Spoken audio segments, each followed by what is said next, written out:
hospital si Mrs. eh. Ano kailangan mo? Eh, kung pwede sana mangungutang muna ako. Tubig kuryente nga namin, wala, hindi ko mabayaran eh.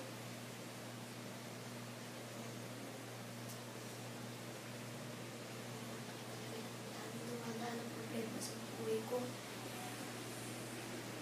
Nung makaraan, di ba, Mrs. mo? Di ba? Nung nangutang ka sa akin.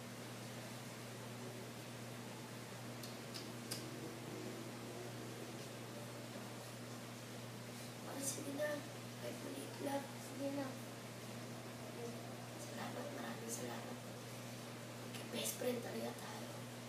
Kaya mo pare, babawi ulit ako sa'yo. Pare babawi ako sa'yo. Salamat ah.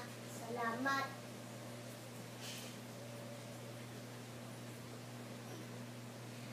Hay naku talaga si pare hindi natuto magpasalamat.